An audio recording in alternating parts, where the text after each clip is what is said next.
This is In Her Words, where modesty is explored, not defined, where women speak freely, and where the conversations don't end when the camera turns off. Hi, Ava. Hi, Ayana. Welcome to In Her Words, where we talk about modesty in a modern world. So before we dive in, paint a picture of who Ava is.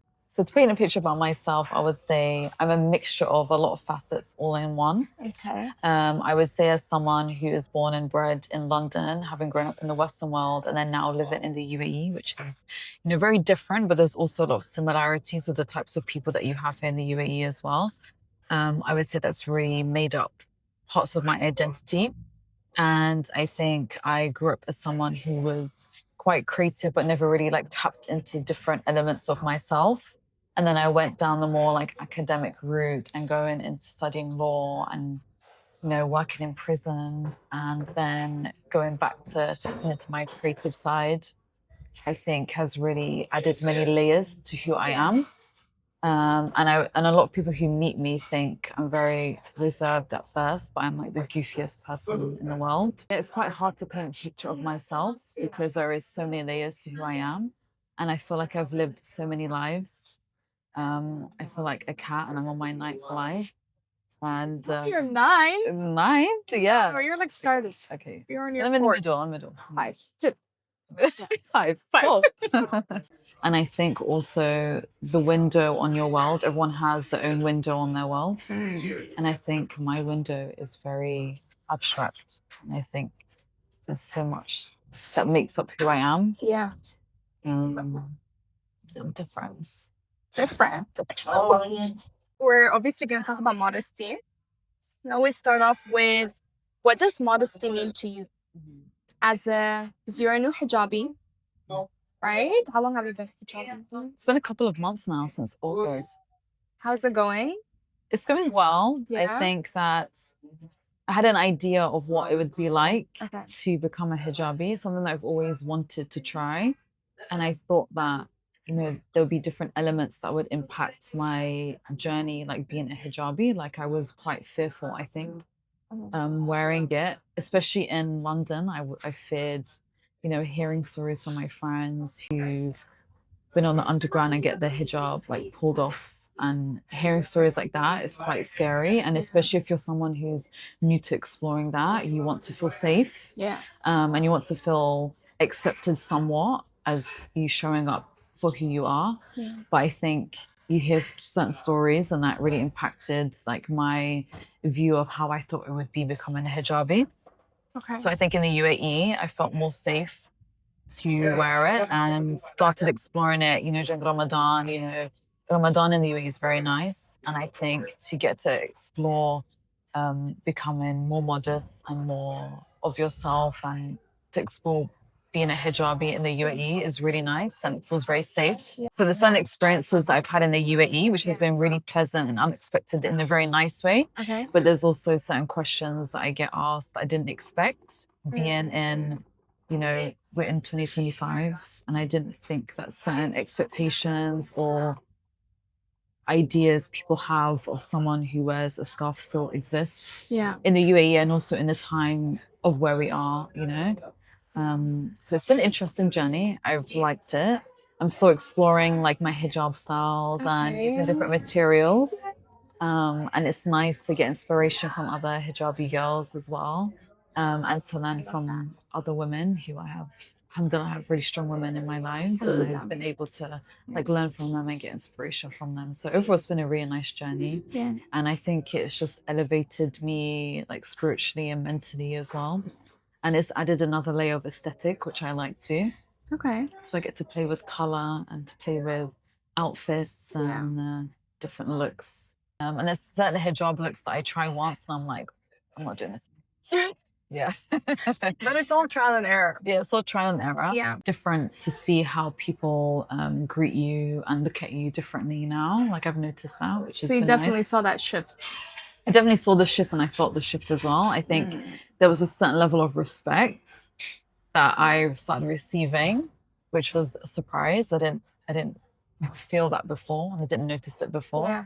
but people greet you with a certain level of respect, or when they see you show up as a hijabi, they kind of lower their gaze automatically and just like automatically it's a boundary, Yeah. which I like, Yeah. you know, so I'm enjoying it. You said that you've received certain comments that you didn't expect. Besides that, was there anything else that happened as a now being a hijabi that you didn't really expect, or it was a bit of a shock?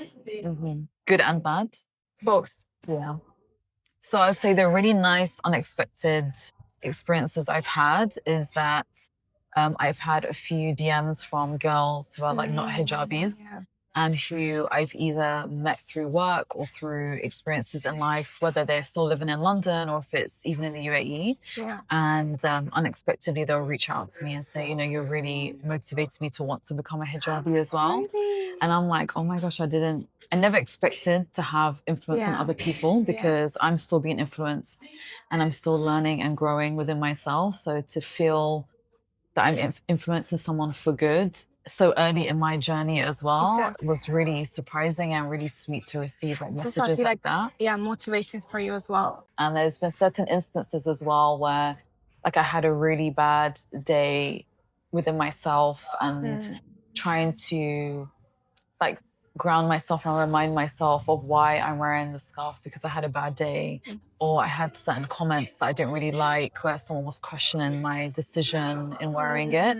And then I felt very low, and then I had to come back to myself and you know, reflect and remind myself why I'm wearing this, because especially when you're so early on wearing, you just started wearing the hijab, that if you get certain comments or questions, it can make you think in a different way, or especially if you hadn't thought of a certain question that you're getting asked, you haven't thought of it yourself, you're like, wow, that kind of takes you aback. And then I think when I had a really low day one time, probably the lowest day I had, the next morning, my good friend Jasmine, she sent me a big bunch of flowers. She lives in Canada. So she sent it to me, to my address, and with a really beautiful dua for becoming a new hijabi. And I got that the morning of feeling really low. And I was like, wow, this is a reminder. And this is what I needed in that moment to feel secure within myself and my decision, which was really nice. With you covering up, as long as you go back to why you started it, it just feels easier, you know? Yeah. Like just keep reminding yourself that, okay, there's a bigger reason. It's not about me, you know, there's something more to it. Yeah. And it can be easy to get lost in the dunya and in, you know, how you look. And I think we're in a society where, as a female, your appearance is everything, and you're judged on that for good and for bad. And how you show up is really like pivotal. So when you're in a society like that, and especially in the career that I'm also in media, how you look is a big part of how you're treated and how you're perceived. So I think that sometimes you can feel out of place and then question, wait, am I doing the right thing? Is this even good for me? But then when you reflect, like you said, on the reason why you're wearing it, it's a reminder of like, this is bigger than even me, you know? This is, you know, a religion. This is something greater than this life. And that's a good reminder. And when you do good things, as you said, like you are rewarded for that. And I think if your intention is pure, you're always going to be put in the right direction. And if things are removed because of how you show up, because you want to wear a piece of fabric on your head, they're not in the right place, you know? And it's good redirection for you. You know, it's a layer, it's a boundary that can protect you and guide you into the right path. There are many people who follow a faith and should know the meaning of a hijab, but they think that it's still an oppressive symbol. And that's something that I found, which I was really surprised by, because wearing it, especially from Muslim people, you would think that they understood the meaning of it and why some would choose to wear it. But to get asked questions like, oh, is this your decision? Has someone made you wear it? Has been a bit interesting, to explore that with someone. But I think it allows for an open discussion for you Exactly. to then, in some ways, like help educate them. But at times I feel that it's not my job to educate people. So it's kind of a good thing in one sense where you get the opportunity to, you know, help someone see it in a different way. But then it's also to get it more than once or more than a few times. It's then It's a like, is it bit- my responsibility Yeah. to educate many people when I think Yeah. if they have those questions, it's fine for them to ask. But I think it's also a part of your own learning to then educate yourself on topics that maybe you're not familiar with. I think especially in the UAE. Like if you've been in the UAE for 10 plus years, 20 plus years, You're within this community. you're within the community. So I don't think it's really fair to be asking someone, you know, who made you do this or why are you wearing, is this your decision, when I feel like you have a certain responsibility to kind of educate yourself as well. Because I think that as a Muslim, when you go to countries that are non-Muslim, you know, you take pride in, you know, learning about that culture and also learning from the people who live there, who, you know, they who are born and raised in, it's part of their culture to understand why, you know, they do certain things out of curiosity. Like if you see someone doing something that you usually wouldn't do, it's kind of, it's interesting to then educate yourself onto, oh, why, you know, like it's a curiosity thing. It's part of your own learning and education. Exactly. And it was hard for me to adjust to being a Muslim, going to a Muslim country and having to explain why you're Muslim. I get it. That's It what doesn't I make found. sense. Yeah. I found that very interesting and I was not expecting it. Yeah. But it's been nice to get other Muslims who are hijabis to just get it and welcome me into that community. That's been really, really nice. And like they too get the same questions and they too get the same, you know, misconceptions about why you wear it and to be judged for the symbol of it, whether it's good or bad. So it's nice and refreshing to meet other like-minded women. Yeah. Because I think it's also like a feeling of you relate to a certain group of people now. You don't have to explain yourself anymore because they've been through it and they get it. So you can just exist and be Just okay with exist. it. Yeah. Exactly. Just exist. And there's just a fabric on your head, like just get over it. Like, Exactly. you know, I Like, don't it question doesn't- why you have a tattoo on your face, you know, like it's okay. Exactly. I get it. It can be really annoying sometimes, Yeah. but then you just learn to live with it. Yeah. And take it as an opportunity to help educate someone Yeah. and to shed positive light on it. I think that's the biggest blessing in situations like that. You know? Sometimes, like you said, it can be really from just not knowing, like not being exposed to it. Because what I realized, although we are in UAE, it's a Muslim country, majority are Muslim, and it's like an Arab country. There's still a lot of people from the West that don't really connect with Arabs and Muslims. They're kind of in their own circle, so they don't really come across these type of conversations. Yeah. So and maybe they don't even feel safe enough to ask certain questions, and maybe it's something that they've thought of, but they've never known anyone to feel safe to ask certain questions. Try to always take it with a pinch of salt and to use as opportunity for reward and blessings, you know. So tell me, what does modesty mean to you? So modesty to me means being brave, being unapologetic, having control over your own body and your mind. And it's a lifestyle as well, lifestyle choice. And it means being brave enough to go against the grain and what society tells you who you should be.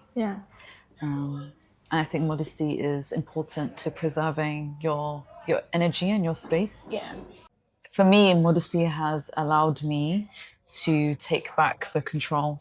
And I think that because I've gone through many different layers of modesty as well in my life, I think that every step that I've taken to become more modest has really allowed me to take that control over how I present my body, now my head as well, and how I perceive beauty and how I portray beauty in different ways.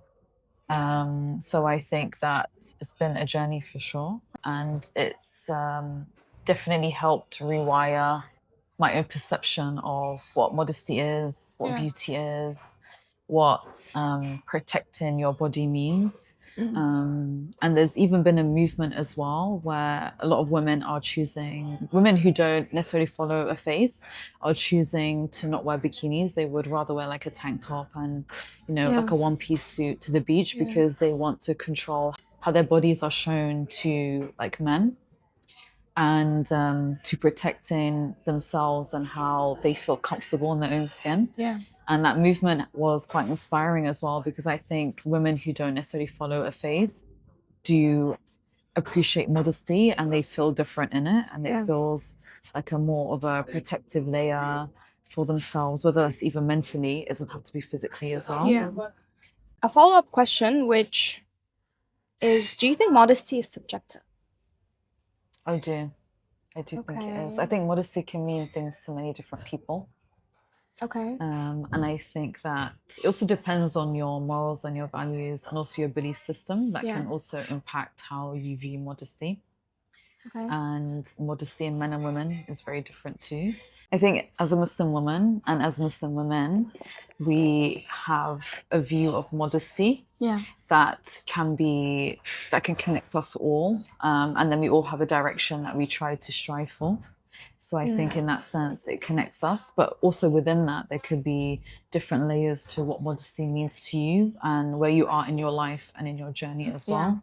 And even, for example, I have 4 sisters, and modesty to each of us means different things as well. It could be a mindset first and foremost. It could be like with your decision and like the certain outfits that you wear, and also what outfits you wear to different occasions as well. So I think modesty can be subjective, but then there's also like a North Star of what modesty is and what it looks like to Muslim women specifically as well. It's like having a word in a dictionary that has a meaning of what it should mean, but in reality, practicing that could look different. And I also think that modesty for different women can look different too. Like, for example, if you're more curvier or on the heavier side, you know, you can wear an outfit that might look a bit immodest to that individual body type. But then someone who's more petite and has less curves, their modesty will look different based on like the same outfit, for example. So what's one thing you wish people understood about modest dressing? Or what's one thing you think people misunderstand about modest dressing or modesty altogether? I think people misunderstand modesty for oppression. And it's by force. I think people see that as, you know, this person is more covered, which means she's more oppressed, which means she did not choose to be that way. I think that's a massive misconception. I think one of the biggest misconceptions with modesty and hijab as well. And I wish that people would actually either spend the time to learn more about what modesty means in a positive way, and why someone would choose out of their own free will to be more modest. And that's why I think the movement where women who are not necessarily religious or follow any specific belief are choosing to cover, because it shows that it positively impacts women, even if they're doing it for themselves, you know. So I think that is one of the biggest misconceptions. I get that. Okay. What's one thing that you look for when you choose to support a certain brand? I look for authenticity, and I look for storytelling as well. And I also look for like very different or like niche styles or looks within that brand. And I think storytelling is really important, especially if you look at bigger brands who are very successful. I think storytelling has become part of their like legacy, and what makes a product very unique and vintage in the future is because of what it stood for in that time that it came out. That's why vintage pieces are really special, because they have a story behind it. They represent a time. And I think that's what I also look for. I like unique pieces and for brands to give me something that isn't very easily accessible to every brand. Like they have their own identity. And I think culture and building a community is also really important within the brand. But then sometimes it can be taken a bit too far where there's like a cult following or like the culture can be a bit toxic as well. So I think there's a fine line between brands are being responsible to build a more healthy culture and community within their brand. And to not allow it to become a bit more trendy also. Like I think like one of the biggest issues nowadays is like trends and how we follow it blindly. I think with trends, the reason why they are popular is because you are given like a blueprint to someone for a specific look. Yeah. So you're like, this is the look that you should like as a society. Yeah. Or it's a trend from like a celebrity, for example. Really, it's someone. Yeah, someone starts it and makes it a trend because this is like an easy look to achieve as well. Yes. Yeah, and I think that when you build your own style, you can then take yourself out of it and think, wait, does this enhance my wardrobe at the moment? Does that add to my own style? Or does it just give me a different look that is popular right now? Yeah. And I think the reason why trends do so well is because it's like easy fashion given to you. So I think, when you discover your own style, you're able to then like disassociate from what you like. And also trends can be good, like they can enhance your own style and you can make it different too. So then there's no major harm in like trends. But I think, like falling to every trend then has an impact on like how you spend your money. It adds to like the waste that you might already have when it comes to clothing. Yeah. Describe your style in 3 words. This is also hard to think about. But I think that my style changes a lot. I do love a chic look. Okay. Yeah. Also like an edgy look. And I also, expensive is another word that comes to mind. So I would say chic, edgy, and expensive. I like that. I still need to tap into the more expensive side.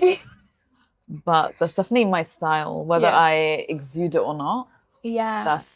And fashion is expensive, especially when you're also passionate about trying to avoid fast fashion and you're very conscious of like some fabrics that you put on your body. Yeah. And also how fast fashion affects the world. I think it becomes very expensive to express yourself and find pieces that are like capsule pieces. But that also express your style and the different versions of your style that you have as well. Yeah. What's something that you're loving right now? It can be a thing or it can be something more. Fashion or a piece. Anything. Yeah. Like for me right now is matcha. Is that fashion? No. No. It's a mindset. It's a lifestyle. Yeah. A color black. I've been loving it. And layers. Yeah. That's me right now. What about you? I'm loving oversized pieces that have structure. Yeah. I'm loving that. And I'm also loving bringing color back to my wardrobe and my life, because I think as a society, we've like stripped color away. So if you look at modern society, everything is like neutral. Have you seen those videos? Yes. Where they compare? It's so crazy. Yeah, it's crazy. And when I saw that, I was like, oh my God. Yeah, because it never really hit me until I saw the comparisons. Side by side, yeah. I was like, yeah. Where are the boring society? Yeah. What I do love doing, I've been doing this for quite some time, but I like to watch like a 90s film, or I look back at like a certain trending look from like an era that I really liked. I do this with also film and photo as well, like to get inspiration. I look back at certain iconic movies or certain iconic trends in photography that was once really popular. Even with makeup as well, I love looking at like old makeup looks and then like taking that inspiration and making it my own. What's a habit or a mindset that you're trying to embody for 2026? Ava in 2026. I think that I'm always conscious of like fitness, so I do want to up my game. but I also want to, I really like the idea of trying something new because it's meant to really stimulate your brain and to create new brain cells. So I want to embody that. And so I've bought some knitting utensils and stuff. Is it your first time? So my grandma taught me how to knit when I was really young, and she taught me how to sew. Okay. And I was like, you know, I really want to try something new, and I want to keep striving to do something new. Yeah. Because it helps you, mentally stimulates you as well. So I've bought it up, and I'm gonna try it, and I'm gonna start it. And I don't want to lose certain skills that like I was taught, like especially from my grandma, because she used to work in a factory and make clothes, and she would always take us to a fabric store, pick up fabrics, and then like make us clothes from scratch. Yeah. And she would also make matching outfits for our dolls. I feel like I've lost the art of making stuff. So I really want to learn those skills, and especially when we have children as well, I think it's really important to like be really hands-on and very like interactive with things. So I want to like learn new skills that could become a hobby that can then pass on to like future kids, inshallah. So I think those things are like really important for learning and for yourself and to pass on as well. I agree. Good luck with that. You can do it. Yeah. Are you currently reading something or listening to an interesting podcast? So I was recently gifted a very beautiful book by my husband when we were doing Umrah. It's called When the Moon Splits. Okay. So I started to read it, and it's very highly rated as well. So I really want to get into it. And then also the Digital Sisterhood. I like to always like listen to a podcast here and there. Yeah, I love her podcast. Yeah. I was only recently introduced to her podcast.